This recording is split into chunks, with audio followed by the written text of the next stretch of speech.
I could barely keep from laughing when the pork belly arrived. Heh heh.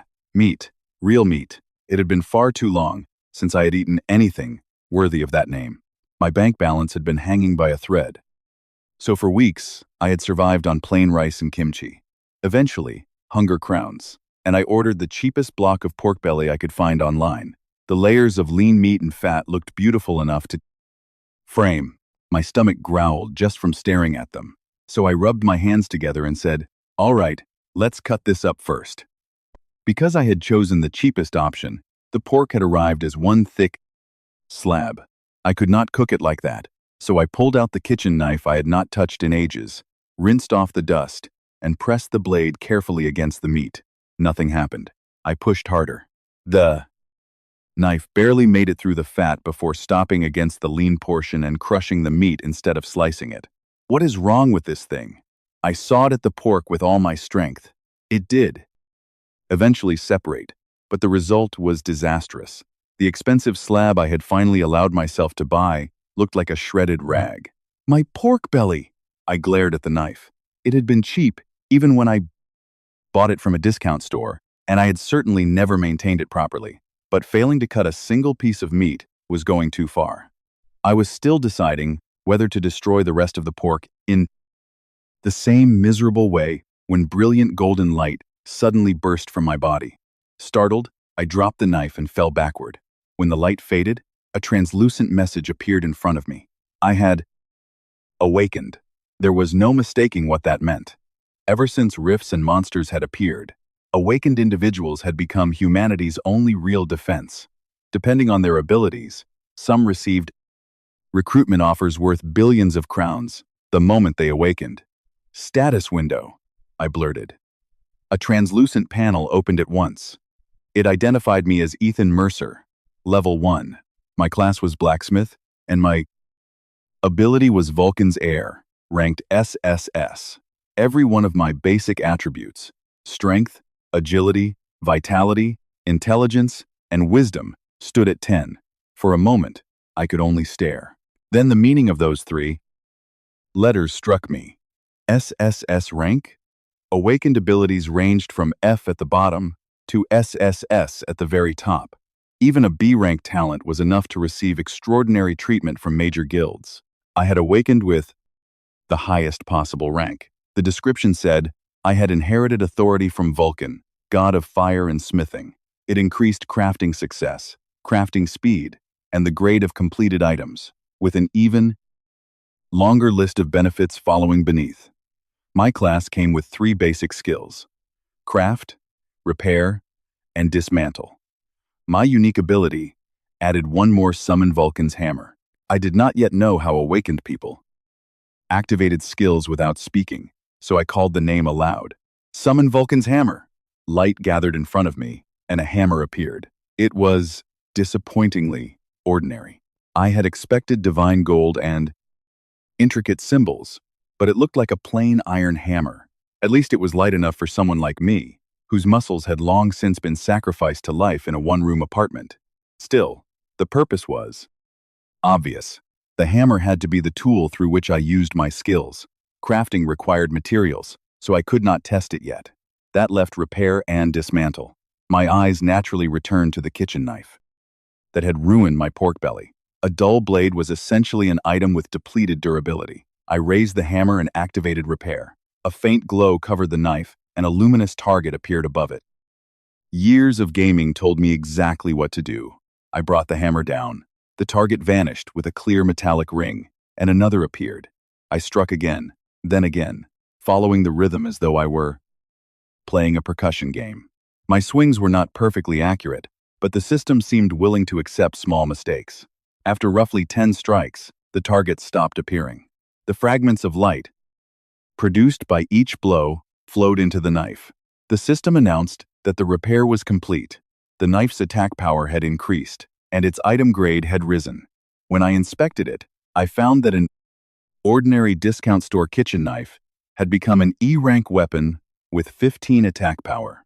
It also possessed a skill called fine slicing, which increased its cutting power against ingredients or enemies the system recognized as ingredients. I could hardly believe it. The knife had not even qualified as an item before, yet a simple repair had raised it directly to E rank.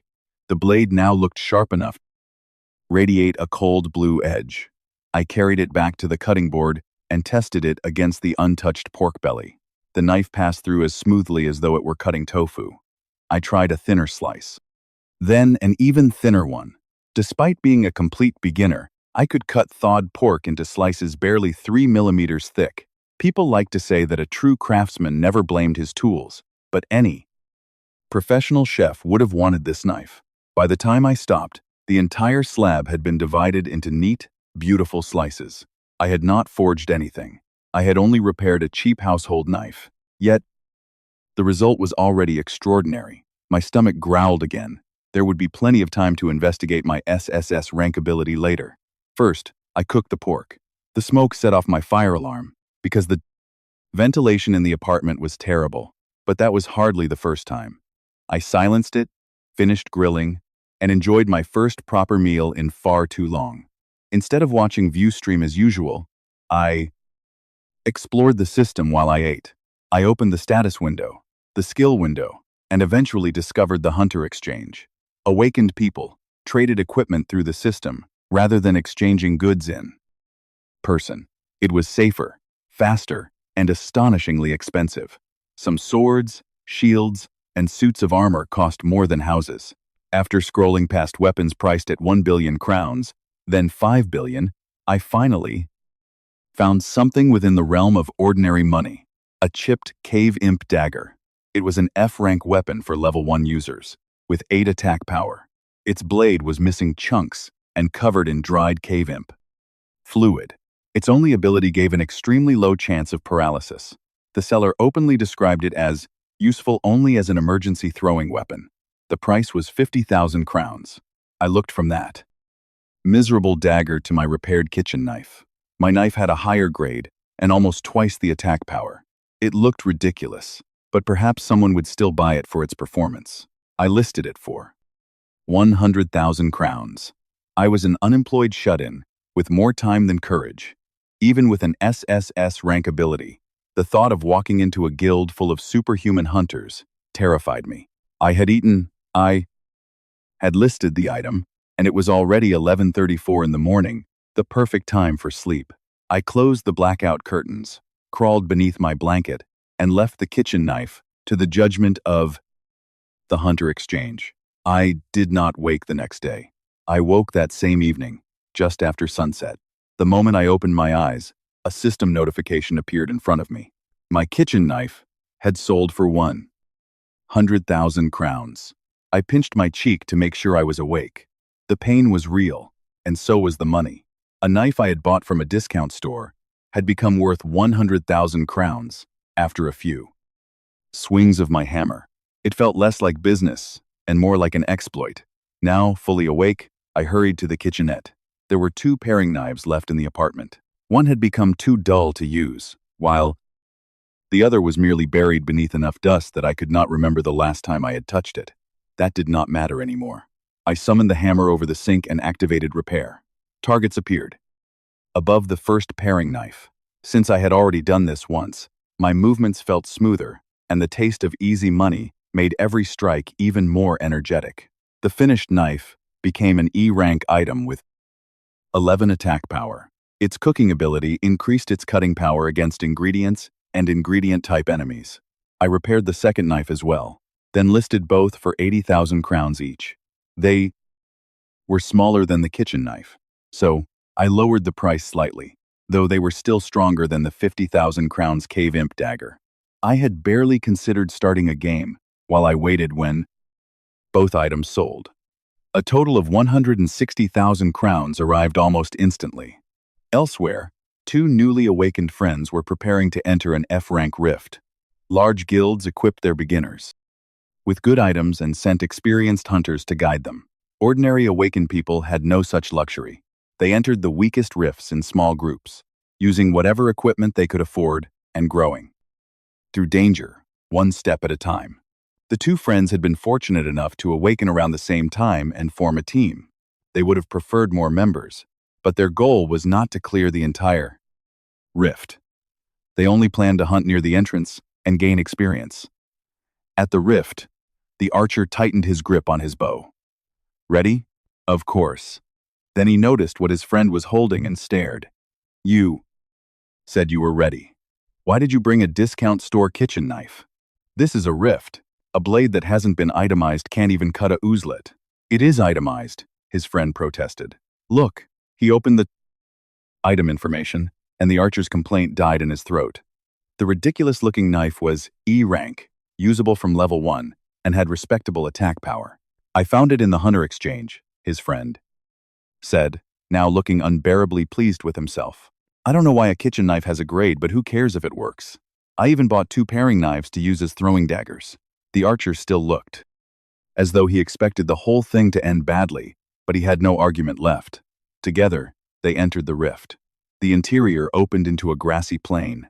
They had not gone far when their first monster appeared, a crown-tusk boar.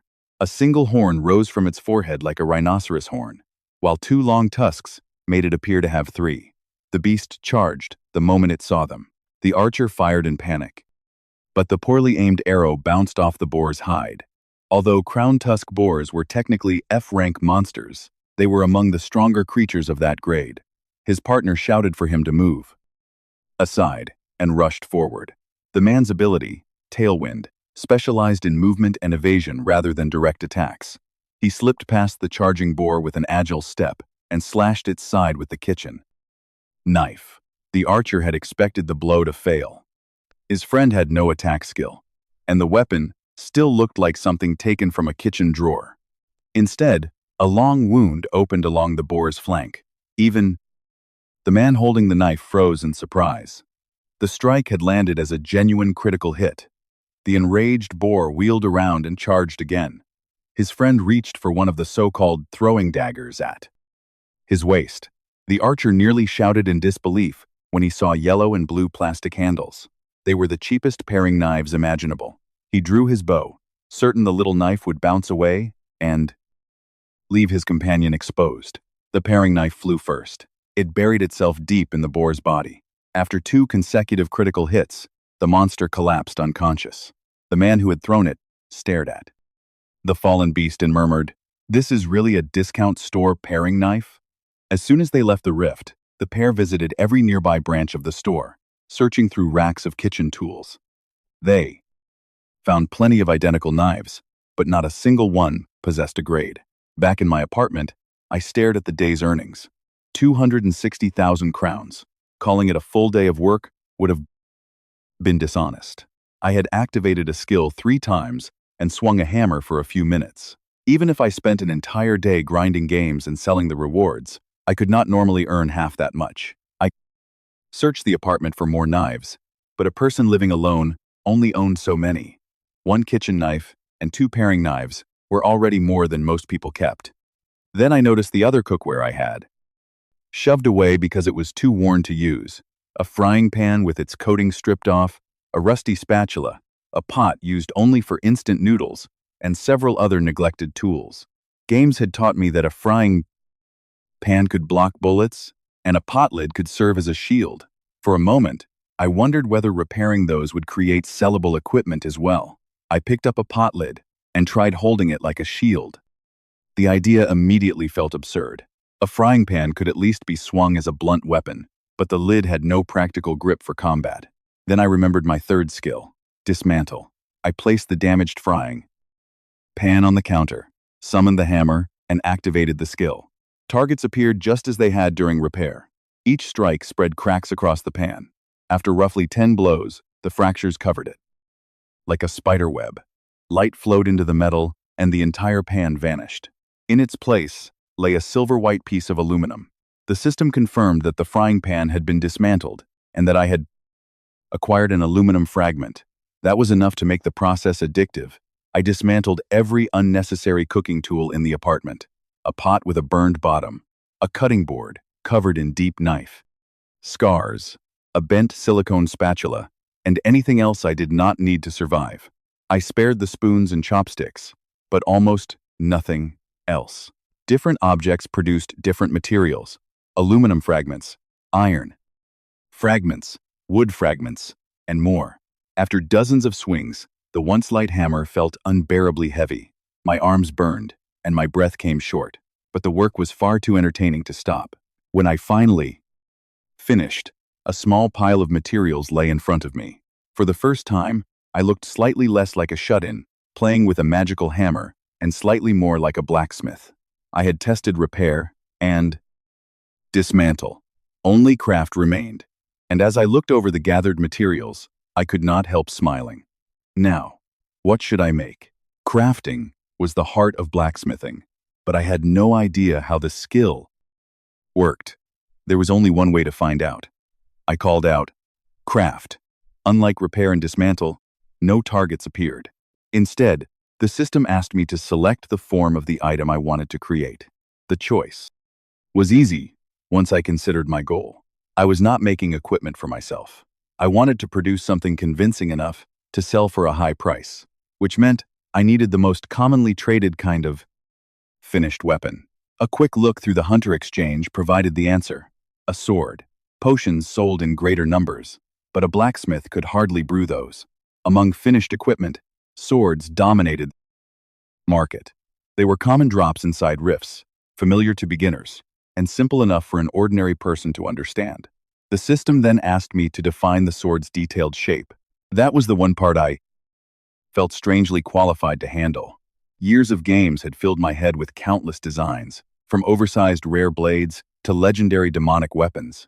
None of those seemed appropriate for a first attempt, so I chose something practical, a moderately sized longsword that could be wielded with one hand or two, with a plain design that would not limit its buyer. Once the form was fixed, the system asked for materials. I was not a real metallurgist. I had no idea what ratio of ores should be combined into a proper alloy. I simply assigned wood fragments to the grip and poured the rest of my available materials into the blade and body. The process consumed almost everything I had dismantled, but the preparation was finally complete. Targets appeared over the pile. I brought down the hammer. The metal fragments fused together beneath. The blows without a furnace. It was impossible by normal standards, but this was a world where awakened people summoned flames and hurricanes. A magical alloy forming beneath a hammer was hardly the strangest thing anymore. I struck without pause. The fused mass stretched and narrowed into the body of a sword. The work demanded far more concentration than repairing or dismantling. My arm began trembling, yet the sight of the blade growing sharper with each strike made it impossible to stop. Next came the handle. Ordinary logic said wood could not be shaped through hammering, but this was not ordinary smithing. Whenever I hit a target, the wood fragments compressed and transformed exactly as the system intended. The progress window climbed past 70%. I refined the blade, joined it to the handle, corrected the balance, and shaped every remaining detail. Then a final target appeared, large enough to cover the entire sword. I knew instinctively that this was the last strike. Until then, I had focused on speed, accuracy. This time, I pulled the hammer behind my head and poured every remaining bit of strength into the swing. The impact rang through the apartment. Golden fragments scattered like sparks, then gathered and sank into the weapon. The system announced the completion of my first creation, the kitchen longsword. The name was embarrassing, but the weapon itself was beautiful. Its blade, retaining the pale, silver color of aluminum. When I inspected it, I nearly shouted. It was B rank. The level 1 longsword had 50 attack power, more than 6 times that of the F rank cave imp dagger. It also carried 2 abilities. Fine slicing increased its cutting power against ingredients and ingredient-type enemies. Heating added fire damage and inflicted burns. I knew little about the equipment market, but even I had heard that. Elemental attacks were rare. What stunned me most was the quality of the materials. I had not used monster parts or rift resources. I had used scraps extracted from worn-out kitchenware. Yet the result was a B-rank weapon. If trash from my apartment could produce this, what would happen if I used proper materials? Perhaps I could create an A-rank item, maybe something even higher. The obvious next step was to buy better materials from the Hunter Exchange, but my capital was still limited. The money from 3 repaired knives would not purchase anything exceptional. I decided to sell the kitchen longsword first, because I did not know its true value. I listed it as an auction rather than setting a fixed price. The system would take a fee, but allowing buyers to bid seemed safer than accidentally selling it too cheaply. Just as I was about to close the interface, my summoned hammer flashed. The system recognized my first successful creation, Vulcan's Heir fully activated, granting me a new, unique skill called Vulcan's Forge Mine. I could enter the mine for 2 hours each day.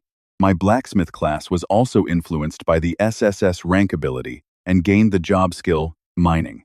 A private mine meant a private supply of materials, and the mining skill made it clear how I was expected to collect them.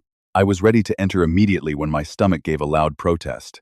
The hammering had consumed far more energy than expected. My right arm ached, and, despite the pork belly I had eaten before sleeping, I was starving again. My eyes moved toward instant noodles, then stopped. I had earned 260,000 crowns that day, and awakened an SSS rank. Ability: instant noodles were not enough to celebrate. I opened a delivery app and selected a fried chicken brand I loved, but rarely ordered because of the price. My finger hesitated when the delivery fee appeared, but only for a moment. That evening, I devoured an entire chicken by myself. Only after the last piece was gone did I finally turn my attention back to Vulcan's Forge Mine. I activated Vulcan's Forge Mine. A low vibration passed through the apartment, and an entrance shaped like the mouth of an abandoned mine appeared in the wall of my one-room home. It was absurd, but ordinary common sense had little value in an age of rifts, monsters, and awakened powers. After taking a breath, I stepped through. The wall vanished behind me. In its place stretched a dark mining tunnel with broken rails, collapsed carts, and the stale atmosphere of a place abandoned for years. A timer appeared. 2 hours remained. Every instinct I had developed as a gamer told me to gather as much ore as possible before the countdown ended. Unfortunately, there was one obvious problem. I had no pickaxe. I tried calling for one, even attempting a grandiose summon Vulcan's pickaxe, but the system provided nothing. For a moment, I considered leaving to buy materials and craft one. Then I spotted an old pickaxe leaning beside a broken cart. Relief lasted only until I lifted it. The rotten wooden handle came away in my hand, while the metal head dropped to the floor. The tool had deteriorated so badly that it was no longer usable. Fortunately, I had exactly the skill needed. I activated repair.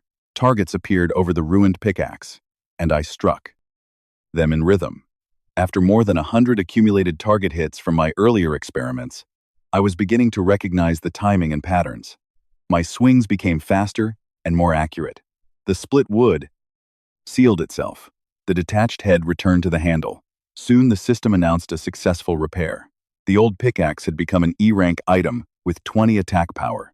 Its hardness ability increased its strength and slowed durability loss. It was not impressive by awakened standards, but moments earlier it had not even qualified as an item. E-rank was more than enough for a first mining trip. The next problem was finding ore. Real miners did not swing at random walls. They searched for veins, but I had no training, and intended to dig wherever looked convenient. Before I could begin, Vulcan's Heir activated. The dark tunnel changed. Patches of light appeared across the walls, floor, and ceiling. They differed in color and intensity, and even without an explanation, I understood what they represented. Ore veins. I walked to the nearest glow and swung the pickaxe. Despite my shut-in lifestyle, I had completed military service. My body still remembered that a pickaxe was not meant to be lifted and smashed down with brute force. It was raised carefully, allowed to fall under its own weight, and guided with a final snap at the moment of impact. Mining a wall differed from digging soil, but the basic motion still helped. Perhaps awakening had strengthened me as well, because I had far more stamina than someone who spent most days sitting indoors should have possessed. After several strikes, the pickaxe hit something solid.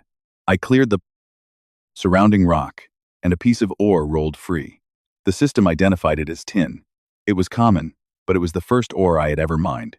Once I reached the vein, More pieces followed iron ore, brass ore, and several other familiar minerals. These were not merely ordinary stones. The system recognized them as item materials that could be used to create real equipment. Then, a stranger piece rolled from the wall.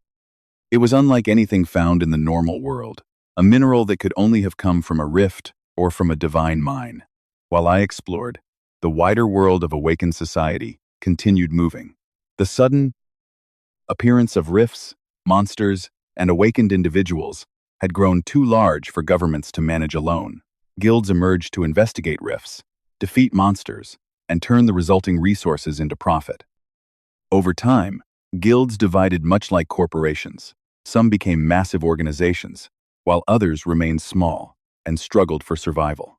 Among Asteria's 5 largest organizations stood the Silver Worm Guild, represented by the symbol of an celestial worm. Inside its administrative team, one employee was ordered to purchase 3 level 1 weapons for a new batch of recruits, 2 swords and 1 spear. Silver Worm was wealthy enough to supply beginners with at least B-rank equipment, but low-level weapons of that grade were surprisingly rare. Most high-quality drops came from stronger rifts, and skilled blacksmiths preferred to craft expensive high-level gear. The employee refreshed the hunter exchange repeatedly. Then the kitchen longsword appeared. It was B-rank, usable from level 1, had high attack power, and carried additional fire damage. At first, the weapon's strange name drew attention, but its performance mattered far more. A supervisor came over to inspect it and immediately recognized that it was crafted rather than dropped. There was no maker's mark. Established blacksmiths normally stamped their work to advertise their identity and reputation. An unmarked handmade weapon suggested a newly awakened creator. The employee found that impossible. A beginner should not have been able to produce a B-rank weapon. The supervisor saw the opposite. That was exactly what made the unknown blacksmith valuable. Asteria already lacked production-type awakened individuals, especially competent blacksmiths. Silver Worm Guild itself had only lower-ranked repair specialists and no elite crafter. If a newcomer could produce a B-rank elemental sword from visibly cheap materials, then the ability behind it might be A rank or higher. The supervisor ordered the employee to win the auction, regardless of the rising price. More importantly, the buyer was to send a thank you message and use it to learn anything possible about the creator. Recruiting such a blacksmith could transform Silver Worm Guild's future. Back in the mine, the 2-hour limit expired. The system pulled me through the entrance so abruptly that I nearly left my materials behind. Fortunately, I had already stored them in the item inventory granted to all awakened people.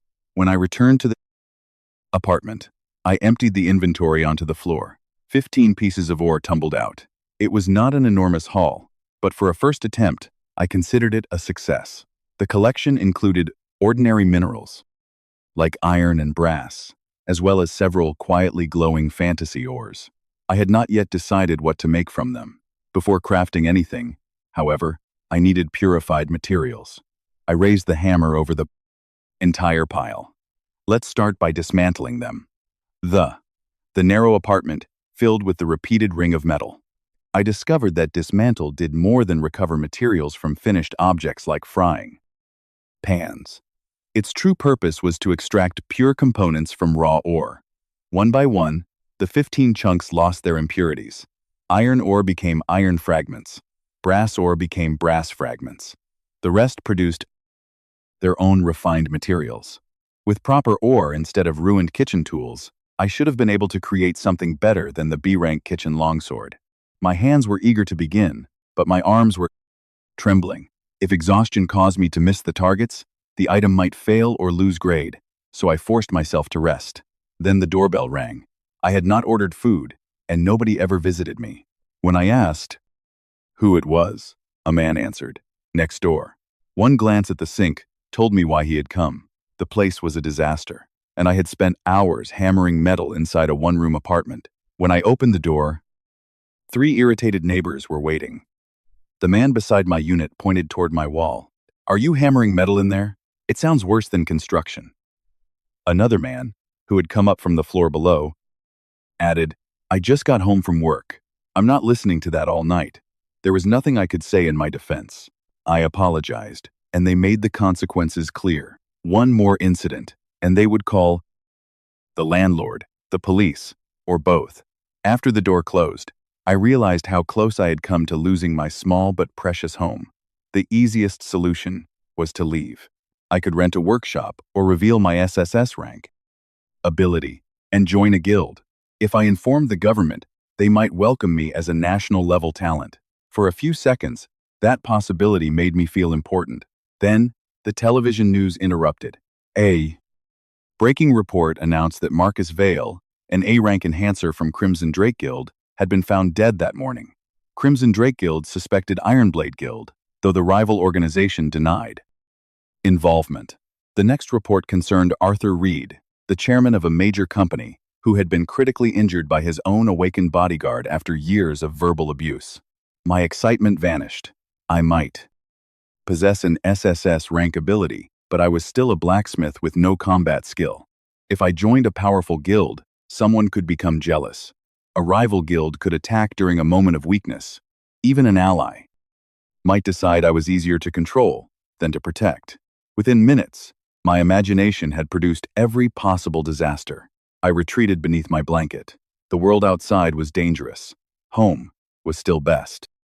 That only left the noise problem.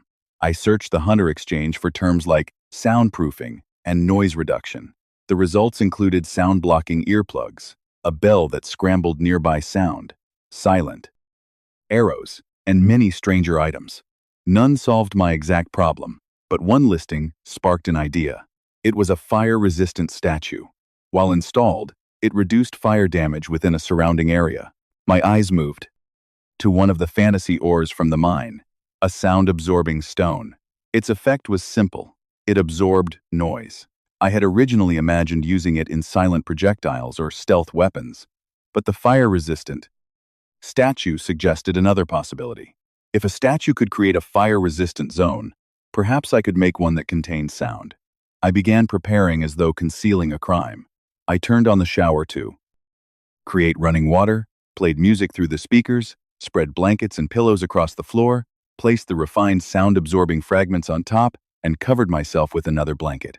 One last noisy crafting session was worth the risk if it prevented every future one. I activated craft and selected a statue. The system asked for its detailed form. Because the fire-resistant statue had been shaped around the act of extinguishing flames, I decided my design should visually represent resistance to noise. The final image was a seated man covering both ears and screaming in despair. Without realizing it, I had designed something uncomfortably similar to myself. For materials, I used only sound-absorbing fragments.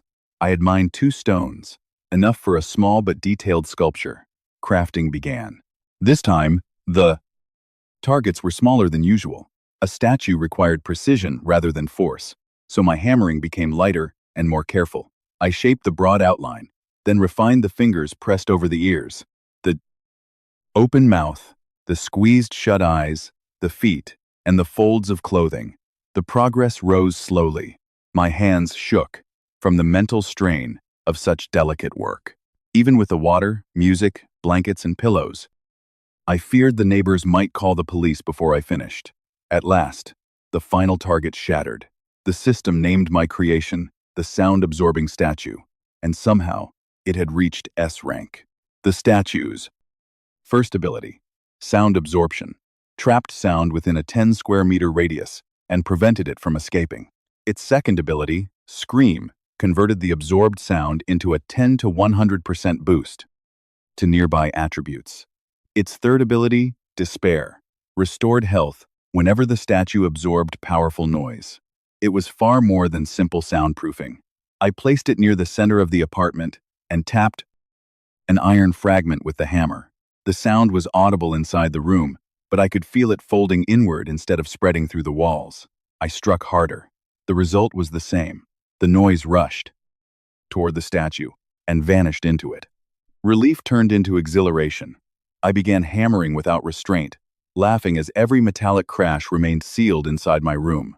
I no longer needed to leave the apartment. The dangerous world outside could stay outside. The sound-absorbing statue worked even better than expected. It did not merely contain noise, because I had celebrated by hammering and even tap dancing around the room. The statue had accumulated enough sound to raise its buff to the maximum. My status window showed every base attribute doubled. Strength, agility, vitality, intelligence, and wisdom had all risen from 10 to 20, while the effect remained active. The statue's healing ability was just as useful. Before, a short crafting session left my arms shaking. Now, each hammer strike created noise. The statue absorbed that noise, and the absorbed sound restored my stamina. I had built a genuine perpetual cycle. The thought made me laugh as I looked over the refined materials still covering the counter. The sound-absorbing fragments were gone, but plenty of iron, brass, and other metals remained. At first, I considered making another weapon. If the statue had reached S-Rank, then an S-Rank sword might sell for enough to cover an entire year of rent. Then I stopped myself. This was the moment to invest in my own future.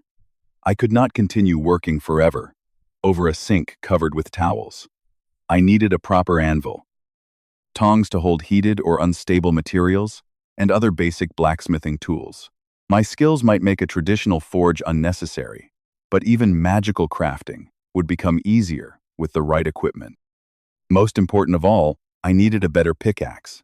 There were only two ways for me to obtain materials: buy them from the Hunter Exchange or mine them myself. My current money was limited, so Vulcan's forge mine was the practical choice. The repaired E-rank pickaxe, however, had produced fewer than 20 pieces of ore in 2 hours.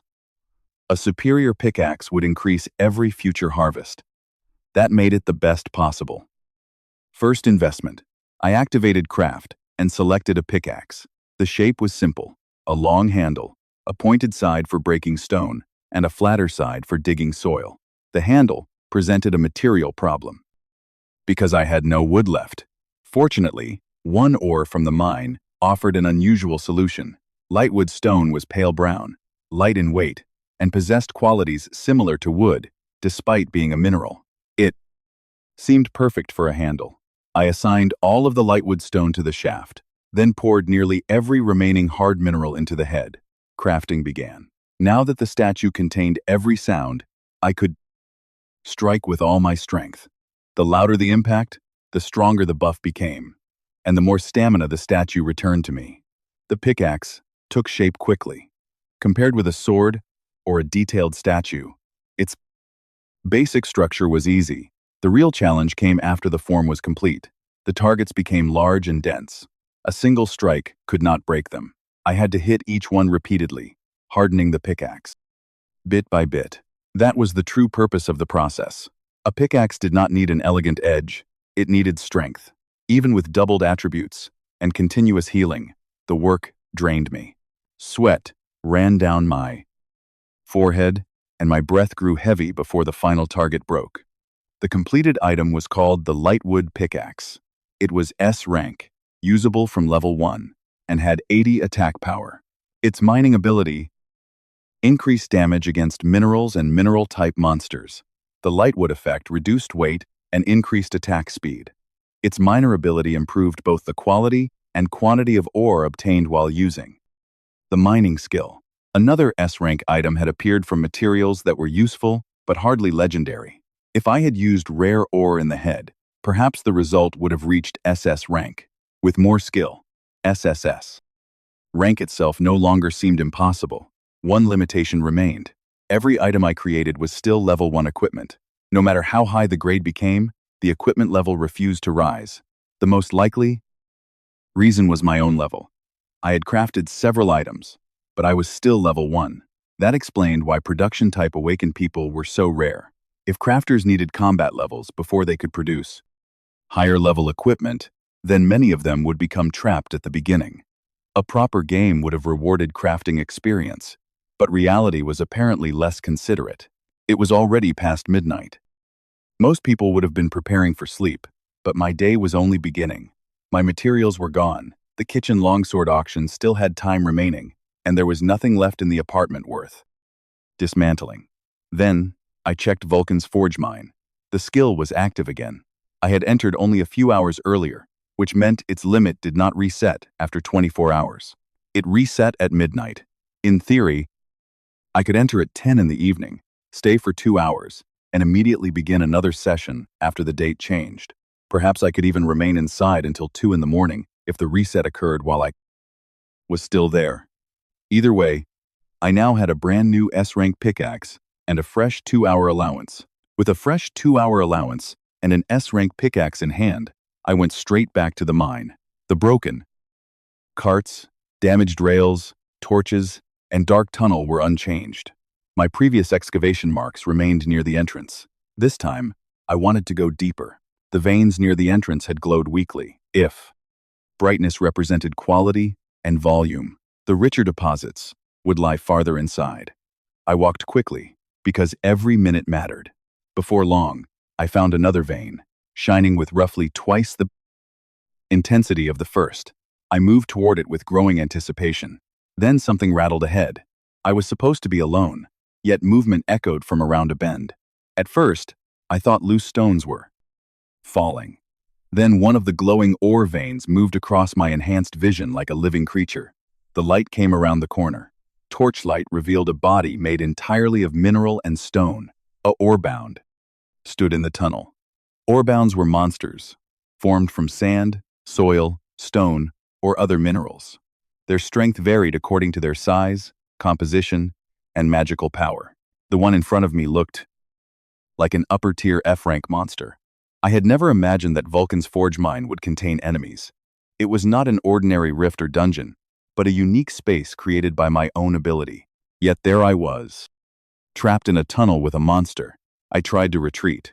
Another rattling sound came from behind. A second orebound pulled itself free from what had appeared to be a faint ore vein when I passed it.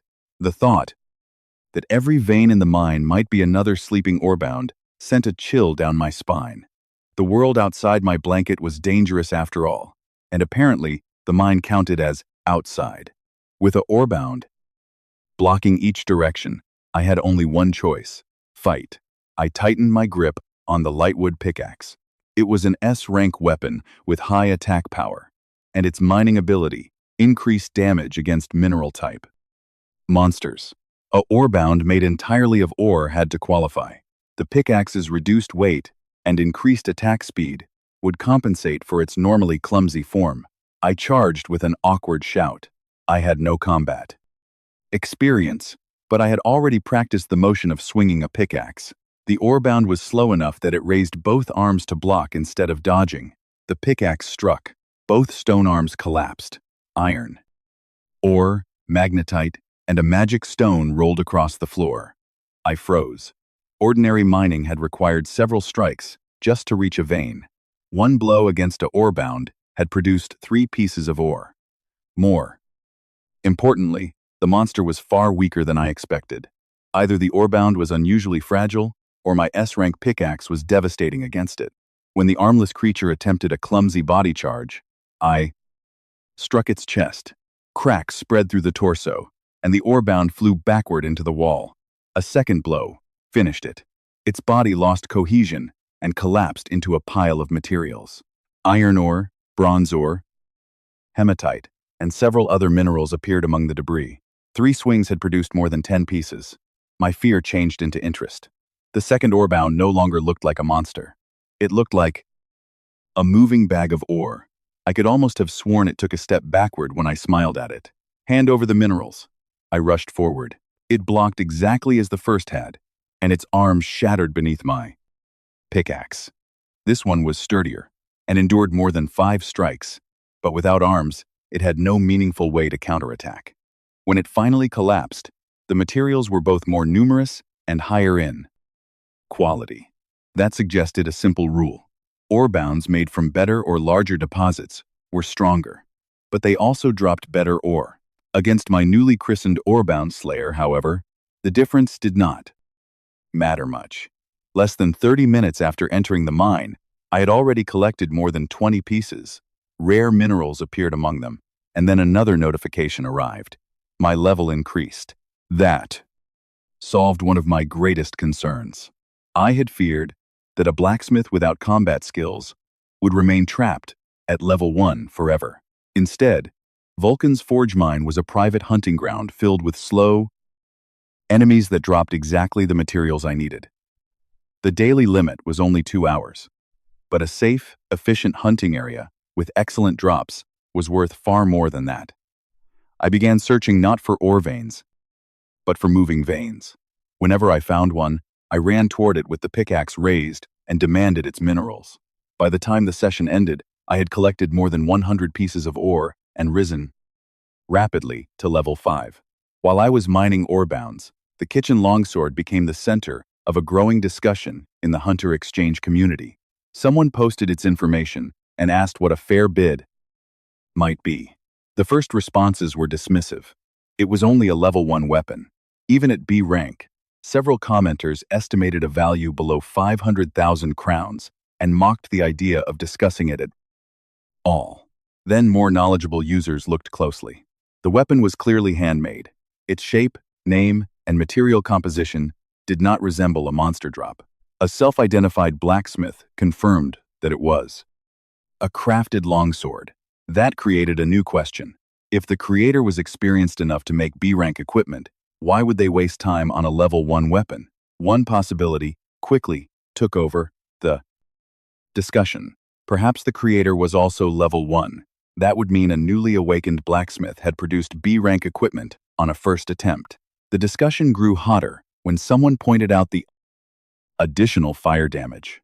Elemental weapons were rare, and no comparable level 1 weapon existed in the current Hunter Exchange. A melee fighter carrying the kitchen longsword as a backup could still damage wraiths and other enemies immune to ordinary attacks. Comparable elemental weapons began at level 10 and cost at least 1.5 million crowns, despite having similar attack power. The kitchen longsword's bid passed that figure, then 2 million crowns. Some users complained that the price made no sense. Others noticed that multiple bidders continued raising it long after the weapon's practical value had been exceeded. Eventually, an insider explained the reason. The guilds were not truly competing for the sword. They were competing for the blacksmith who had made it. Winning the auction would allow the buyer to send a message of thanks and open direct contact with the creator. Several organizations, including major guilds, were deliberately inflating the bid for that opportunity. The idea of a new star in the blacksmithing world spread through the community. Silver Worm Guild was not alone. Large and small organizations across the country joined the contest. Before long, the kitchen longsword's bid exceeded 5 million crowns and continued climbing. When I returned from the mine, I emptied more than 100 pieces of ore onto the apartment floor. The sight filled me with satisfaction. Dawn was still far away, and I usually did not become sleepy until the sun was high. There was plenty of time to process the haul. I began dismantling.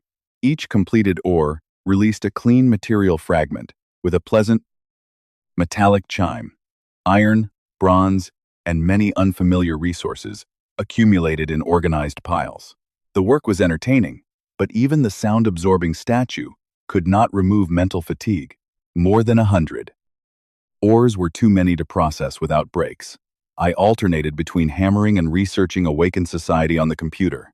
Whenever my energy returned, I stood up and dismantled another batch.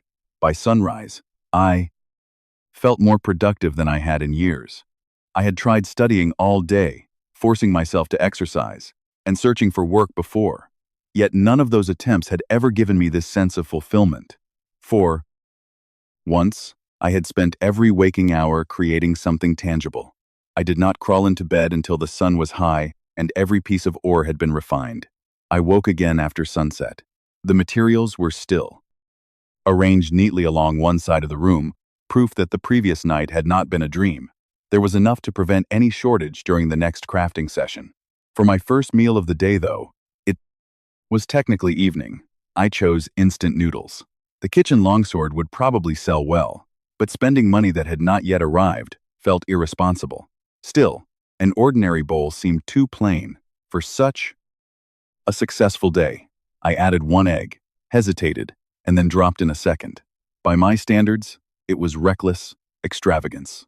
While I ate, exactly 24 hours after listing the sword, the system announced that the auction had ended. I opened the sales history with rising expectations. I had estimated 1 million crowns, perhaps 1.5 million, because of the fire attribute.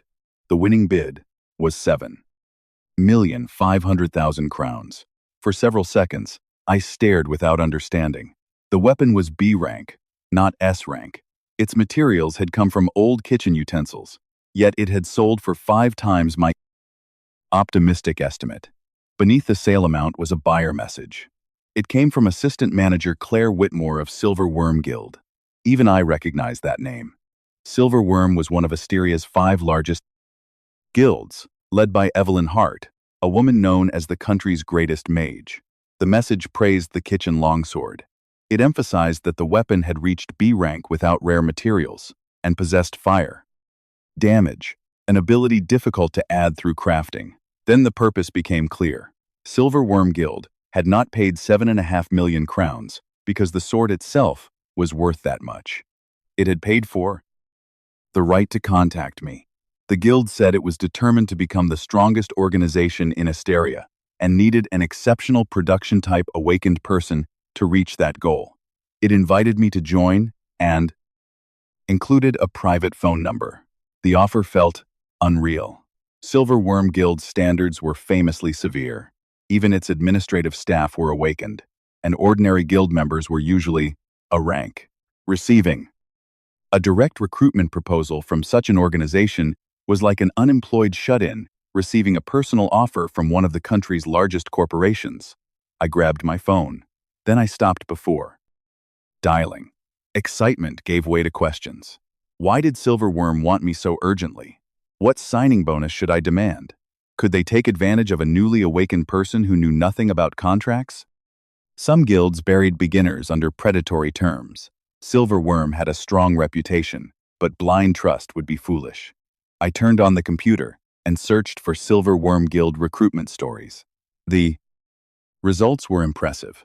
There were articles about newly graduated S-rank, awakened people receiving extraordinary salaries, and reports of Silver Worm winning fierce bidding wars with enormous signing bonuses. When I searched more deeply, however, weaknesses appeared. Silver Worm maintained an elite roster, which meant it had fewer members and could clear fewer rifts than some rivals.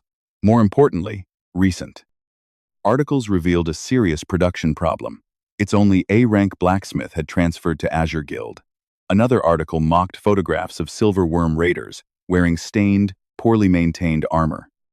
Without a high-level blacksmith, the guild could no longer repair its best equipment properly. The pattern finally made sense. Silver Worm had lost its only elite crafter, then discovered an unknown newcomer who could produce B-rank equipment from low-grade materials. Even if I could make only level 1 gear now, a major guild could easily carry me through rifts and raise my level. Further research showed that blacksmiths and other production-type awakened people held extraordinary leverage. Most did not join guilds at all. They opened private hunter exchange pages, accepted commissions, and earned more independently than they would as salaried members. Those who joined organizations usually did so for one of 2 reasons.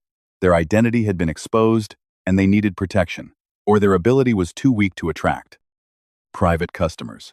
Neither applied to me yet. My identity was unknown, and public association with a major guild might make me more of a target rather than less. The more I learned, the less reason I saw to accept immediately. I closed the recruitment message and made a decision. Like the established blacksmiths, I would create my own page. I opened the Hunter Exchange and began building a personal storefront. At first, I had no idea how it should look, so I did what any experienced gamer would do. I benchmarked the competition. The most famous blacksmith in Asteria was Gregory Blackwell. Unlike most production-type awakened people who operated under aliases, he openly used his real name. His page, however, was surprisingly old-fashioned and awkward. He preferred receiving commissions in the real world and was old enough that system design clearly did not interest him. The page of Asteria's second-ranked blacksmith, Ember Imp, was much better. Its categories were clean. Customers could review commission types. Previous crew was on celebrated masterpieces without confusion. That was the model I wanted. I borrowed the broad structure without copying it exactly, then added my own design.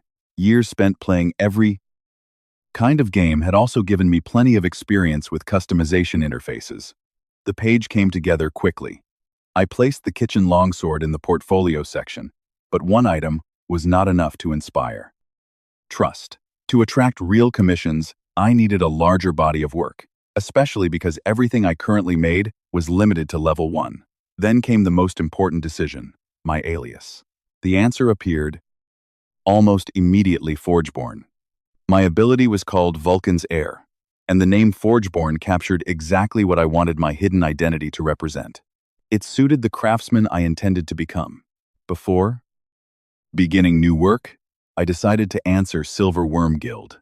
Ignoring them felt ungrateful. They had been the first organization to recognize my value and had paid an enormous price just to contact me, I replied. Through the system, rather than by phone, protecting my identity. The message politely declined the recruitment offer. I explained that I wanted to operate independently through my new page for the time being. Silverworm responded in less than 10 minutes. Assistant Manager Claire Whitmore said the guild understood my decision. Its doors would remain open, and Silverworm hoped to maintain a friendly relationship, even if I did not join. To demonstrate that sincerity, the guild had already placed the first commission on my page.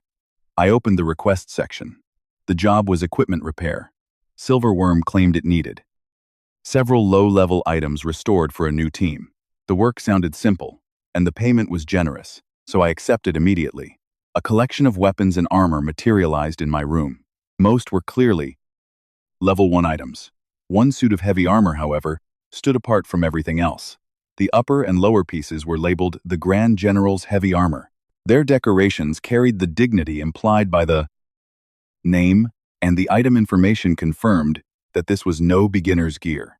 The chest piece alone was A rank and required level 100, along with 100 strength and vitality. I could not understand why it had been included in a commission for novice equipment. Still, I had accepted the job. Somehow, I would have to repair it. At Silver Worm Guild, Claire Whitmore had already accepted my refusal. She had spent enough time in Awakens society to know that forcing the issue would create resentment. Small, well-paid commissions were a better way to build trust. With enough positive contact, Forgeborne might eventually reconsider. Even if he did not, he might seek Silverworm's protection first if his identity was exposed. An employee confirmed that Forgeborne had accepted the repair request and that the equipment had been transmitted. Satisfied, Claire Whitmore gathered her things to leave, then stopped. "Where is my armor?" She had removed it after guiding the new team and left it near the recruit's equipment. Across the room, the employee's face drained of color. "I thought everything in that pile belonged to the new team." Claire Whitmore went still. "You sent all of it?" The employee could only nod. She had transmitted Claire Whitmore's Grand General's heavy armor, along with the beginner gear. The mistake was catastrophic. Claire Whitmore worked in administration, but her combat class was Knight, and she still participated in active rift raids. Her armor was essential to every scheduled operation. Worse, it had been crafted by Gregory Blackwell, Asteria's top blacksmith, after an extremely difficult reservation process. She had supplied rare materials and paid an enormous fee for it. A level 1 blacksmith should not have been capable of repairing level 100 armor. A failed attempt could reduce its performance or destroy it entirely. Claire Whitmore ordered the employee to contact Forgeborne immediately and demand the armor's return. No reply came. Meanwhile, I decided to warm up on the easier equipment before touching the Grand General's armor. I repaired an arming sword of valor. Its grade did not rise, likely because it was already a high-quality item, but its attack power increased. A crown tusk boar leather armor set gained defense. The success reassured me that repair was not limited to metal. Leather, cloth, plate, weapons, and armor all responded to the same underlying method. Break the targets that appeared. Different. Materials did change the rhythm. Targets on cloth equipment were small and quick, requiring speed and precision. Targets on plate armor were large and dense, demanding powerful strikes. As I worked through the commission, my understanding of equipment deepened. I began distinguishing monster drops from handmade items at a glance. I could estimate grades from construction quality and identify weak points in a weapon's structure. The SSS-Rank ability was not merely moving my hands, it was teaching me the knowledge of a blacksmith. When I corrected a flaw in a bent old wood staff, the repair increased its magical attack power and raised its item grade. By the time most of the commission was complete, only 2 pieces remained. The upper and lower sections of the Grand General's heavy armor stood in the room with overwhelming presence. My hands were warmed up. It was time to begin, and I activated repair on the Grand General's heavy armor. Instead of targets, the system requested materials. That had never happened with any previous item. A closer inspection showed why. Deep, claw-like gouges marked the plate, several chains were broken, and crude temporary repairs covered damage that had been accumulating for a long time. I offered iron ore, but it was not enough. Only after adding several more minerals did the system accept the materials and begin. The ores melted into light and vanished. A target appeared over the armor. It looked nothing like the targets I had broken before. Although they were usually little more than flat magical circles, this one seemed as thick as an encyclopedia. I struck with all my strength. A tiny crack appeared. The second blow spread it only slightly. Even the hardest targets I had encountered before shattered after a few hits. This one endured as though it had been built to resist me. My arms began aching. Almost immediately, but surrender never entered my mind. If it can crack, it can break. I hammered again and again. Eventually, the first target shattered. Another appeared, just as thick. Now, I knew the task was possible. Difficult did not mean impossible. I continued. The sound-absorbing statue replenished my stamina and strengthened my attributes as it consumed the repeated impacts. The more I hammered, larger its buff became, and the faster I could strike. Sparks flew from the collision between hammer and target as though I were working heated steel in a real forge. One spark struck my cheek, but I did not notice. My attention narrowed to a single question. How should I strike to break the next target more efficiently? The world outside that rhythm disappeared. As I entered a state of complete concentration, armor restored itself. Gouges filled. Broken chains reconnected. Dented plates returned to their intended shape. System messages appeared, but I barely saw them. I had entered a state of selflessness and begun to understand the essence of blacksmithing. Vulcan's Heir temporarily raised all my attributes. The level limits of craft, repair, and dismantle increased, while the quantity and quality of materials obtainable through my skills improved. None of it mattered in that moment. Only the next target did. At last, the final one appeared. No message identified it as the last. I simply knew. I brought the hammer down with a smile. The Grand General's heavy armor chest piece was fully repaired. Its defense increased, and its grade rose with it. My arms were shaking so badly that I could barely hold the hammer, yet I immediately pulled the lower armor toward me and began again. At Silver Worm Guild, Claire Whitmore remained long after working hours. Her treasured A-rank armor was still in the hands of a blacksmith believed to be level 1, and Forgeborne had not responded to repeated messages. The employee responsible apologized again and promised to compensate her, but Claire Whitmore admitted that the mistake was partly her own. She had left the armor mixed with the beginner's equipment. That did little to ease her anxiety. As midnight passed, she became convinced that Forgeborne had already attempted the repair, failed, and was too ashamed to reply. By 2 in the morning, both women had nearly abandoned hope. Then, a notification arrived. Forgeborne had sent a short message. The repairs were complete. Every commissioned item reappeared in the administrative room, including the Grand General's armor. Claire Whitmore approached it while silently praying that the unknown blacksmith had left it untouched. Instead, the armor looked new. The gouges were gone. The severed chains had been restored. Every damaged section that Silverworm's remaining blacksmiths had failed to repair was whole again. Still afraid, she inspected the item information. The Grand General's heavy armor chest piece was no longer a rank. It had risen to S rank. Its description stated that an outstanding blacksmith approaching enlightenment had repaired it and brought out even more of the Grand General's dignity. The employee assumed the strange reaction meant the repair had failed and began apologizing again. Claire Whitmore interrupted her. The repair had succeeded. More than that, the armor's defense and durability had risen, and a new ability had appeared. Neither woman could accept what the system was showing them. A level 1 blacksmith should not have been able to repair level 100 equipment at all. Raising an A rank item to S rank through repair was beyond reason. They hurried to inspect the remaining gear. The bent oldwood staff had risen to A rank. Not every beginner item had gained a full grade, but every one had received at least a small increase in attack power or defense. Claire Whitmore checked the time. Fewer than 10 hours had passed since the commission began. In that span, Forgeborne had repaired an entire collection of equipment, improved all of it, and elevated several items to higher ranks. Her strategy changed immediately. Forgeborne could no longer be treated as merely a promising newcomer. Even Gregory Blackwell, the most famous blacksmith in Asteria, could not normally raise an item's grade through repair alone.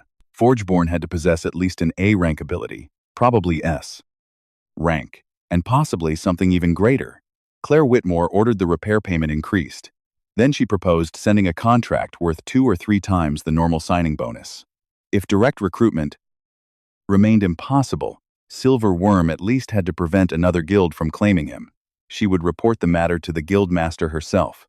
The employee was to uncover as much information as possible about the mysterious blacksmith. Claire Whitmore looked again at the S-rank armor that had once been A rank and spoke with absolute certainty. No matter what it takes, we have to recruit him.